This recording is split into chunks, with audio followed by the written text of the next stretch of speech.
Imagine this. You're driving home late at night, the city asleep, when flashing red and blue lights appear in your rearview mirror. Your heart pounds as a police jeep signals you to pull over. The officer's voice is stern, license and registration. For most, it's routine, but for some, it spirals. Rights violated, dignity lost. But what if you knew your rights? Knowledge is your best defense.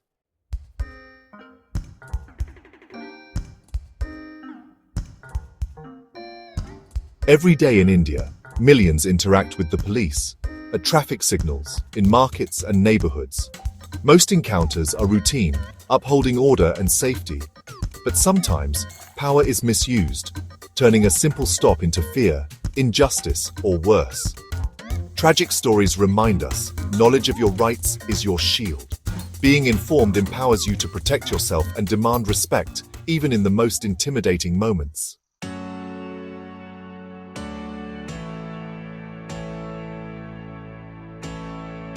This guide empowers you to handle police encounters calmly and confidently.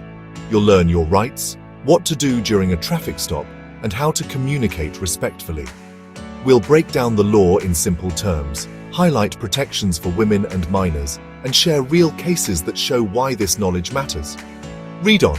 What you learn could protect your freedom and your life.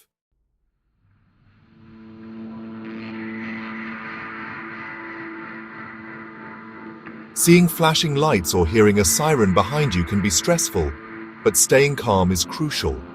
Take a deep breath, pull over safely, and keep your hands visible on the wheel. Avoid sudden movements or reaching for anything until asked. If it's dark, turn on your interior light. Greet the officer politely and calmly ask why you were stopped. Staying respectful and in control helps ensure a safe, smooth encounter.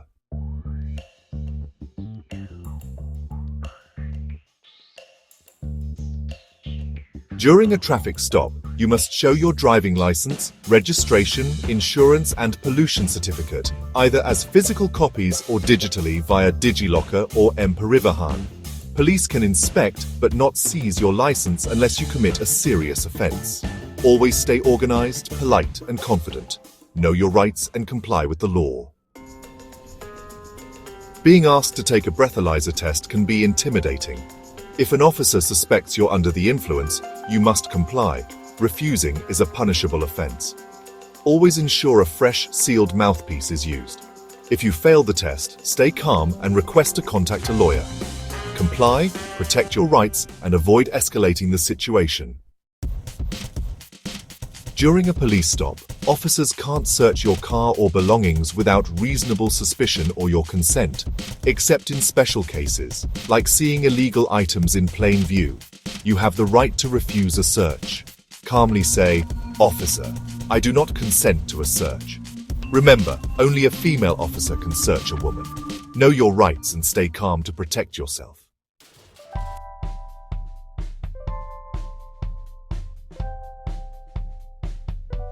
If you're fined for a traffic violation, never pay cash directly to the officer. Always insist on an official challan, either printed or digital. Check that it includes your details, the offense, and the officer's signature. Only officers of assistant sub-inspector rank or above can collect fines. By following these steps, you ensure a legal, transparent process and help prevent corruption.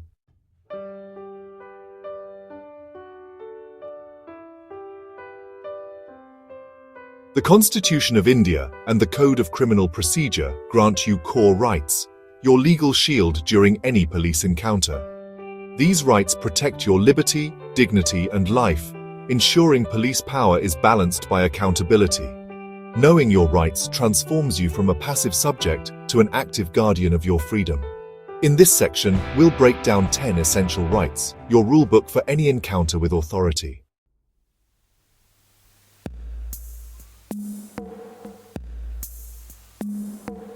You have the right to remain silent when questioned by police. Article 23 of the Indian Constitution protects you from being forced to incriminate yourself. Provide your name and ID, but you don't have to answer questions that could be used against you. Calmly assert your right and ask for a lawyer if needed.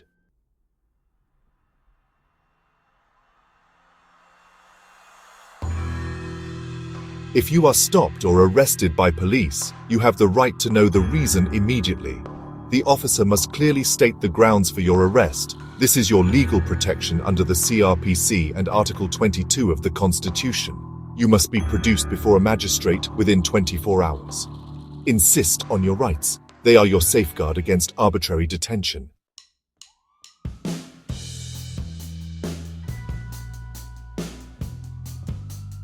If you are detained or arrested, you have the right to contact a lawyer and inform your family. This is your absolute right. Police must allow you to call your lawyer and a family member. If you can't afford a lawyer, you're entitled to free legal aid. These rights protect you and ensure your safety when you need it most.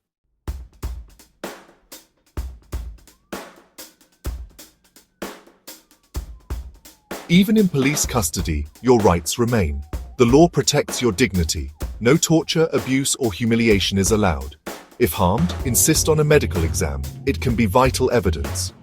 For bailable offences, bail is your right. For non-bailable, you can still apply. Always contact a lawyer to protect your freedom.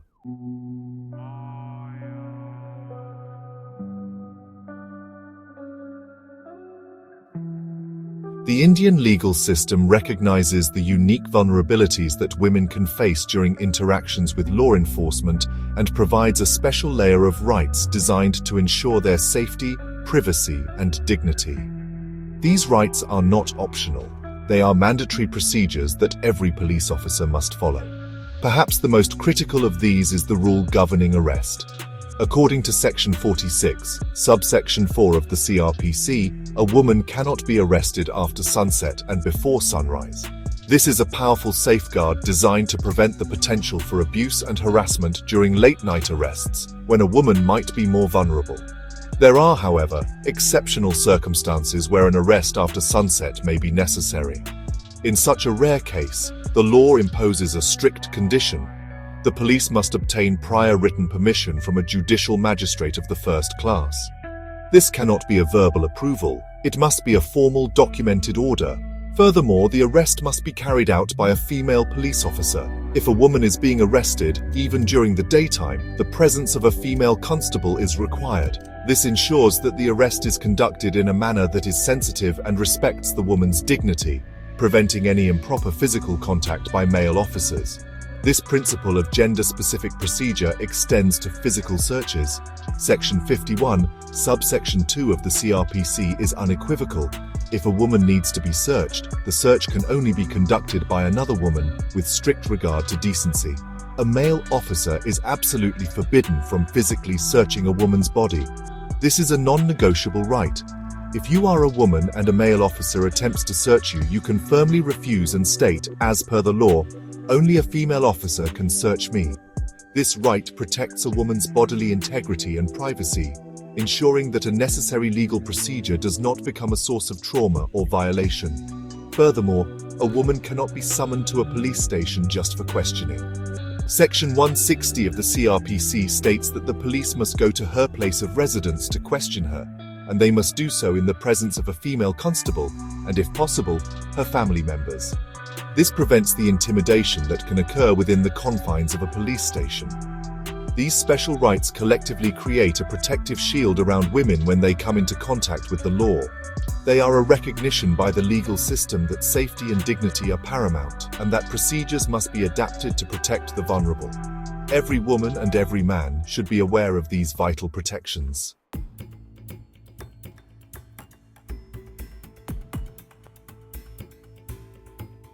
Knowing your rights is the first step, but what do you do when those rights are violated?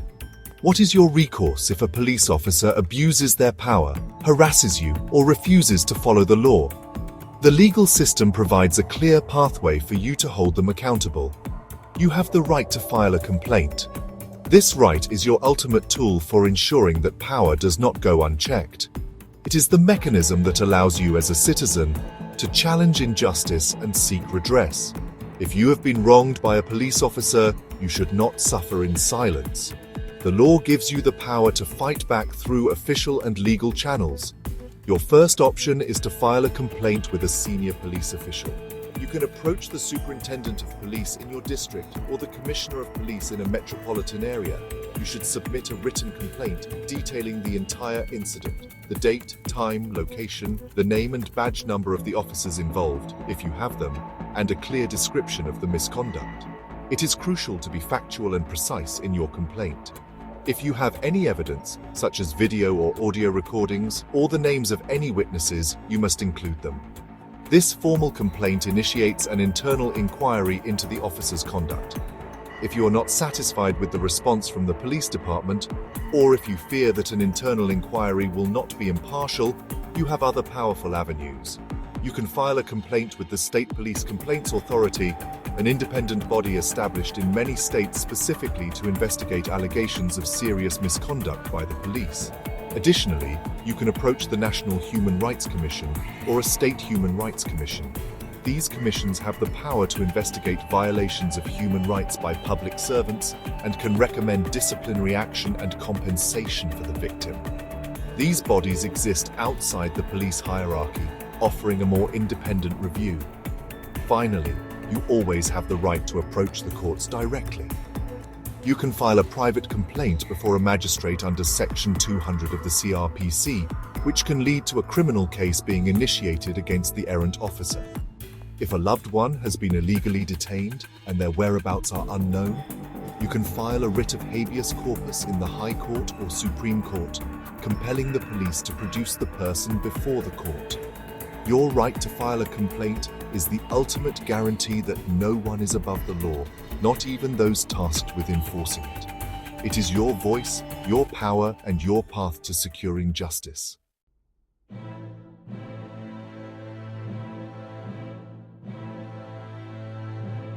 Knowing your rights isn't just theory, it can be the difference between life and death.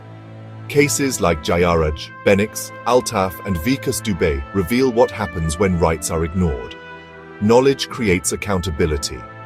An informed citizen is not an easy target. These stories show why you must know and assert your rights.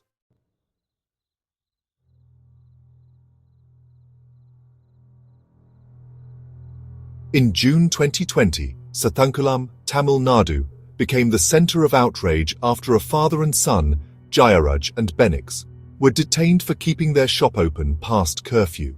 Their arrest over a minor infraction led to their tragic deaths in police custody, sparking national protests and comparisons to the George Floyd case.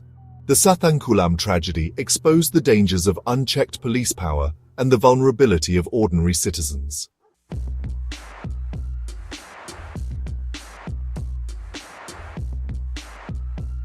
Inside the Sathankulam police station, away from public view, Jayaraj and Benix were allegedly subjected to a night of unimaginable horror. According to the subsequent investigation by the Central Bureau of Investigation, the father and son were systematically and brutally tortured by the police officers on duty. They were stripped, beaten with lathis, and subjected to extreme forms of physical violence throughout the night. The CBI charge sheet details how the officers aimed to teach them a lesson for what they perceived as defiance. The screams of the two men were reportedly heard by people outside the station, a chilling testament to the severity of the abuse they were enduring. The legal safeguards that are meant to protect individuals in custody were systematically dismantled. First, their right to be treated with dignity and protected from torture was grotesquely violated. The purpose of custody is detention, not punishment, yet the officers took it upon themselves to act as brutal enforcers. Second, their right to contact a lawyer or family was effectively denied. While Benix's friends, some of whom were lawyers, gathered outside the station, they were reportedly denied access and given no information. The men were isolated, unable to seek the legal counsel that could have intervened and potentially stopped the abuse. This isolation created an environment where the officers could act with impunity. The next morning, when the father and son were taken to be presented before a magistrate, another critical failure occurred. Despite their severe injuries and profuse bleeding, which they had tried to manage by repeatedly changing their blood-soaked lungies, the mandatory medical examination was a sham. The doctor allegedly certified them as fit for remand without conducting a proper physical check.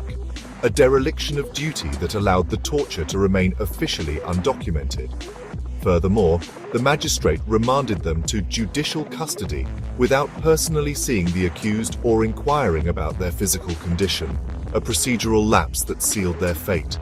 Had a proper medical check been conducted, their injuries would have been undeniable evidence of assault. After being sent to the Kovilpati sub-jail, their health rapidly deteriorated due to severe internal injuries and blood loss. On the evening of June 22nd, Benix complained of chest pain and was taken to a local hospital, where he died. Just hours later, on the morning of June 23rd, his father Jayaraj also passed away. The deaths of a father and son within hours of each other, while in state custody, exposed the horrific extent of the torture they had suffered.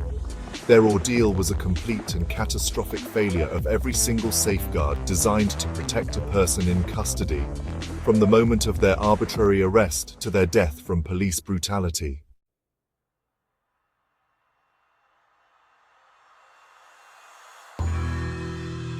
The tragic deaths of Jayaraj and Benix exposed grave legal failures, violations of the right to life, legal counsel, and medical care. Custodial violence is a brutal betrayal of duty. If detained, demand a lawyer, inform your family, and insist on a medical exam. These rights are your lifeline. Never let them be denied.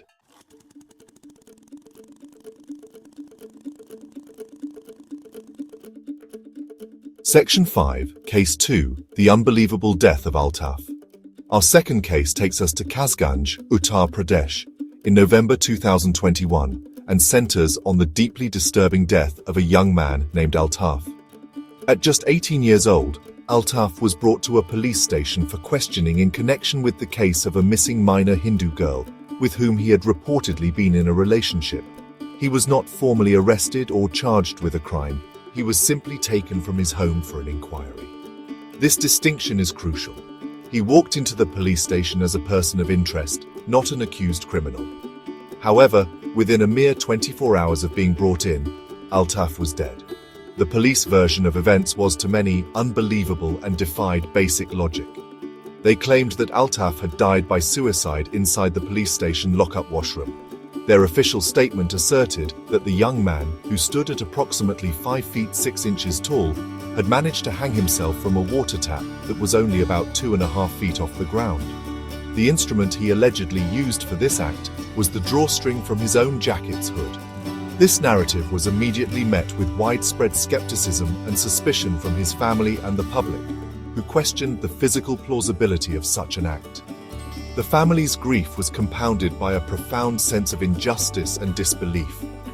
They vehemently rejected the police's suicide theory. They stated that Altaf was a happy, healthy young man with no reason to take his own life.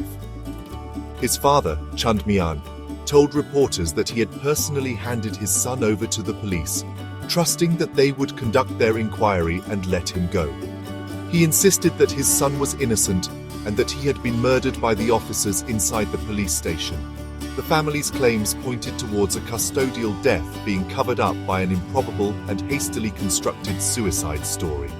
This case immediately raised numerous red flags that pointed to a severe breach of police protocol and a potential cover-up. Altaf's family was not formally notified of his detention as required by law. There was no official record of his arrest, as he was only brought in for questioning. This lack of a paper trail is often a tactic used to operate outside the legal framework of rights and protections that an official arrest would trigger. The circumstances of his death, inside the very place he was meant to be safe while in state custody, demanded answers that the official story failed to provide, turning a local investigation into another national headline about custodial deaths.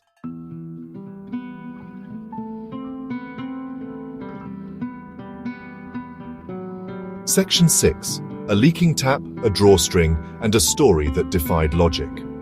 The police claimed Altaf hanged himself from a low tap with a jacket drawstring, but photos of the cramped washroom made this seem impossible.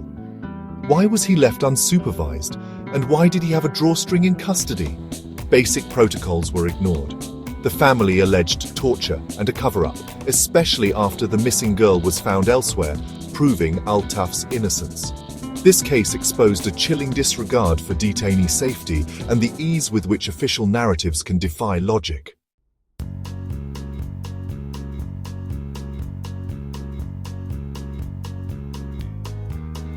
Section 7. The chilling lesson of Altaf's case. Altaf's death shows why strict detention protocols matter. He was left alone, without legal counsel, and his family was kept in the dark. The right to inform family and access to a lawyer are not formalities. They are safeguards against abuse. A writ of habeas corpus can force police to produce a detainee in court. Families must know this tool. 5 officers were suspended, but no one was convicted. The system failed Altaf. Procedural rules are life-saving shields. When ignored, the consequences can be fatal.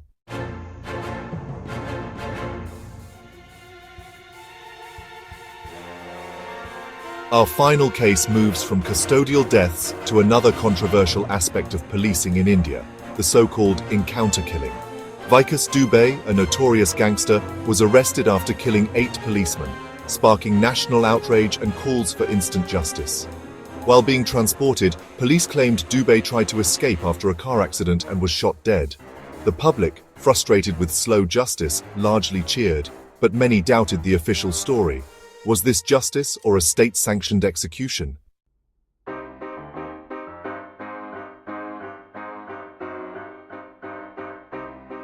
The police's account of Vikas Dubey's encounter was riddled with inconsistencies and unanswered questions, fueling suspicions of a pre-planned execution. Media were blocked from the scene.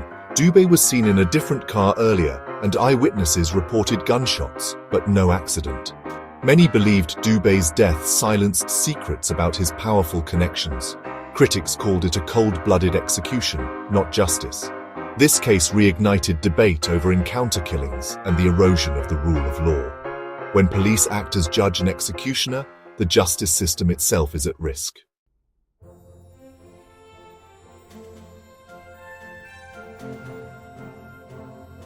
The controversy surrounding Vikas Dubey's death and encounter killings in general is not without legal context. The Supreme Court's 16 guidelines demand independent investigation, FIRs, and magisterial inquiries in all police encounter deaths. In Dubey's case, procedures were followed on paper, but the commission cleared the police, leaving many unconvinced. Proving a fake encounter is nearly impossible when only police are witnesses. Even the most notorious criminal deserves due process. Extrajudicial killings undermine the law. The lesson: public anger can't justify abandoning the rule of law.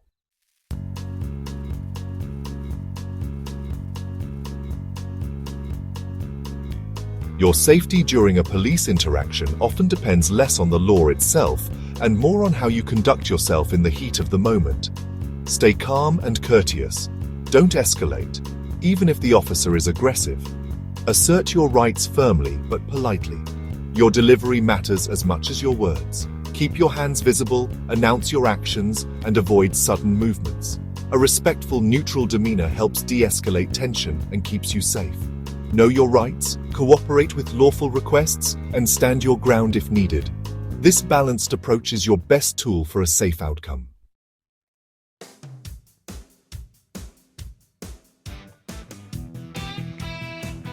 In today's digital age, your smartphone is one of the most powerful tools you have for ensuring transparency and accountability during a police interaction. The simple act of recording an encounter can be a powerful deterrent against misconduct. In India, it is legal to film or record audio of a police officer in a public space while they are performing their official duties. You do not need their permission to do so. A recording provides an objective, indisputable record of the interaction, which can be invaluable evidence if you later need to file a complaint or defend yourself against false charges. It captures the tone of voice, the exact words used, and the sequence of events. If you feel a situation is becoming uncomfortable or confrontational, you can start recording discreetly. You could place your phone on the dashboard, in a cup holder, or simply hold it in your hand with the camera pointing forward. It's often better not to announce that you are recording, as this can sometimes be seen as a challenge and may escalate the situation. The goal is to document, not to provoke. A live streaming feature on social media can be even more effective, as the footage is instantly saved to a server, and can be viewed by your friends or family in real time, creating immediate witnesses to your situation, even if your phone is taken or damaged later. Beyond recording, technology offers practical solutions to make a police stop smoother. Apps like DigiLocker and M-Parivahan are officially sanctioned by the government, allowing you to carry legally valid digital copies of your driving license and registration certificate. This eliminates the risk of losing or damaging your original documents and ensures you can produce them instantly. Before you are ever stopped, take the time to download these apps, link your documents, and familiarize yourself with how to access them. This preparation can save you a lot of stress and hassle on the road, showing the officer that you are an organized and compliant driver. Finally, you should have a few key apps and numbers saved for emergencies. Install an emergency SOS app like 112 India, the all-in-one government helpline, which can share your location with emergency services and your emergency contacts. Keep the number of a lawyer and a trusted family member on your speed dial. If you are being detained, your first action should be to make that call. You can even put the call on speakerphone so the officer knows that a third party is listening. This creates an immediate layer of accountability. Using technology wisely transforms your phone from a simple communication device into a modern shield for your personal safety and legal rights. For a safe police interaction, always keep your vehicle documents ready and follow traffic rules. Note the officer's name, badge, and police vehicle number. Never pay a bribe, insist on an official challan. If you feel threatened, call a lawyer or family. Share your location and put the call on speaker for safety.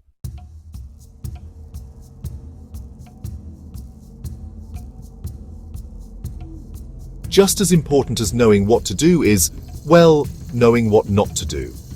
Certain actions can quickly turn a routine police stop into a dangerous confrontation, stripping you of your control and potentially landing you in serious legal trouble. The first and most critical rule is, do not get physical or verbally abusive. Never, under any circumstances, touch a police officer, raise your voice, use profane language, or make threats. These actions can lead to immediate arrest and serious criminal charges, such as assaulting a public servant or obstructing justice. Even if you feel you are being treated unfairly, responding with aggression will only make your situation worse and give the officer legal grounds against you. Second, do not lie or provide false information. When an officer asks for your name or other identifying details, provide them truthfully. If they ask for your documents, show them your actual license and registration. Attempting to deceive a police officer is a crime. Similarly, do not try to flee the scene. Running from the police, whether in your car or on foot, is a serious offense that will be treated as an admission of guilt. It gives the police the authority to use force to stop you and will add severe charges to whatever the initial reason for the stop was. Honesty and compliance with lawful identification requests are essential. Third, do not consent to an illegal search. While you should not physically resist a search, you are not required to give your permission for one. Many people mistakenly believe they have to agree when an officer asks, "Do you mind if I look in your car?" You have the right to say no. A clear, calm refusal is critical. "Officer, I do not consent to a search." If they proceed anyway, they are doing so without your legal consent, which can be challenged in court. Consenting to a search waives your constitutional right to privacy and can make any evidence they find admissible against you. Do not give away your rights voluntarily. Finally, do not sign anything without reading and understanding it completely. In the confusion and stress of an arrest, you may be presented with documents to sign. This could be a confession, a statement, or a waiver of your rights.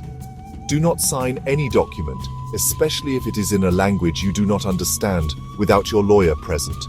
You can state, "I will not sign anything until I have consulted with my lawyer." A signature is a powerful legal tool, and you should never be coerced or rushed into providing one. Protecting yourself means being patient and waiting for legal counsel, no matter how much pressure you are under.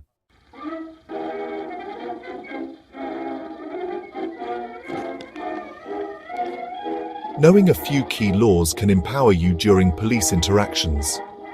Article 22 of the Constitution and Section 50 of the CRPC guarantee your right to know the grounds for arrest. Section 46 protects women from arrest after sunset.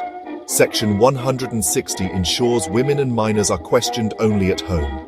Remember these rights. They're your legal shield. I feel nauseous, believe me. Never had a lot of shit come easy. Had to work hard. Knowing your rights is powerful, but real change happens when you act on them. Reporting police misconduct, whether harassment, abuse, or bribery, is not just personal justice, but a civic duty. Your complaint can spark change, protect others, and hold the system accountable. By speaking up, you help build trust and ensure a safer, more just society for everyone.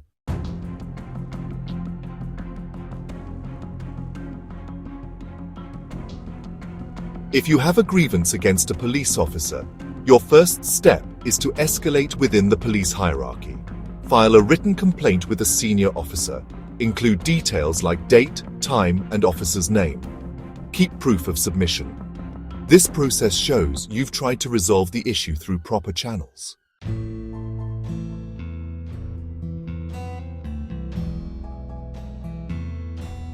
If you face serious police misconduct, independent authorities like the State Police Complaints Authority or Human Rights Commissions can help. You can file complaints directly, often online. For severe cases, courts offer powerful remedies. File a criminal complaint or a writ petition to protect your rights. These external bodies ensure your complaint is heard and that no one is above the law.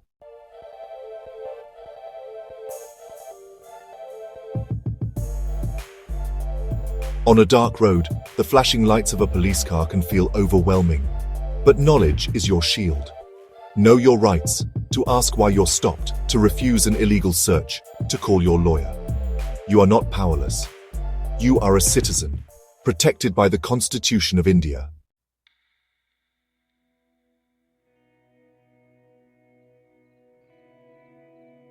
The ultimate goal of this guide is to help you shift your mindset from one of fear to one of fortitude. Fear thrives in the darkness of ignorance. It makes us compliant when we should be questioning and silent when we should be speaking. Fortitude, on the other hand, is born from the light of knowledge. It is the quiet internal strength that allows you to stand your ground respectfully, to assert your rights calmly, and to navigate a stressful situation with clarity and confidence. This transformation in mindset is the most crucial step you can take towards ensuring your own safety and dignity in any interaction with authority. This new mindset does not mean being anti-police or looking for confrontation. On the contrary, it means fostering an environment of mutual respect based on a shared understanding of the law. An informed citizen who is calm and courteous is the ideal partner for a professional police officer who is doing their job correctly. It is only when lines are crossed that this knowledge becomes a necessary defense. The goal is to de-escalate, not to provoke. It is to ensure that every interaction remains within the clearly defined boundaries of the law, protecting both you and the officer from a situation that could spiral out of control. So, the next time you see a police checkpoint ahead or a signal to pull over, just take a deep breath. Do not let your heart race with anxiety. Instead, let your mind fill with the knowledge you now possess. Run through your mental checklist. Stay calm, keep hands visible, greet politely, ask the reason for the stop, have documents ready, and know your rights regarding searches and arrest. This mental preparation turns a moment of potential panic into a controlled, manageable process. You will no longer be scared because fear has been replaced by preparedness. You will know what to expect, and you will know what to do. This inner fortitude is your most resilient protection. It is what will allow you to remember to record an interaction if you feel threatened, to insist on a challan instead of paying a bribe, or to make that critical phone call to a lawyer or family member if you are being detained. It is the quiet confidence that allows you to say, "Officer, I do not consent to a search," or "I would like to exercise my right to remain silent." This is not defiance. This is the law in action. This is you, playing your part in upholding the rule of law for everyone.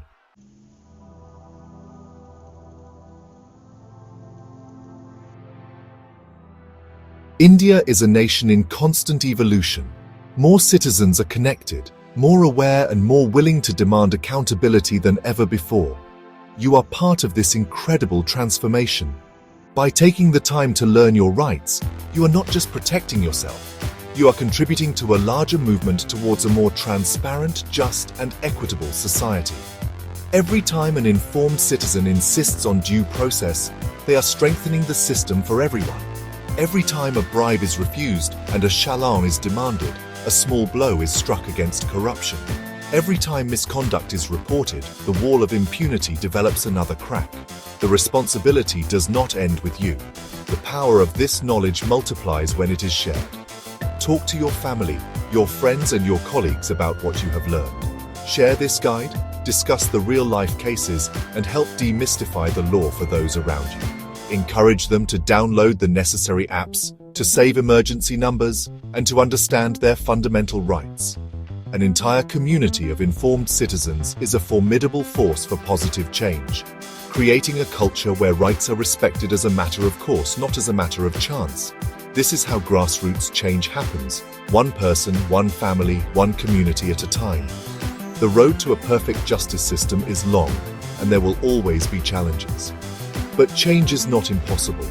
It is built on the foundation of an awake and aware populace that understands its role in a democracy. Your role is not just to vote every 5 years, it is to be an active participant in the daily functioning of society, to engage with its institutions, and to hold them to the high standards that our Constitution demands. Protecting your rights is not someone else's job, it is your job, it is your power, and it is your contribution to the promise of India. So let us conclude where we began. You are on that road and you have been stopped, but now you are different. You are not ruled by fear, you are guided by knowledge, you are calm, you are prepared, and you are in control of your actions. You are the new Indian citizen, aware, empowered, and safe. Stay informed because your knowledge is your power. Stay strong because your fortitude is your shield. And stay safe because your life and your liberty are precious. And finally, share this knowledge because a nation of empowered citizens is an unstoppable force for good.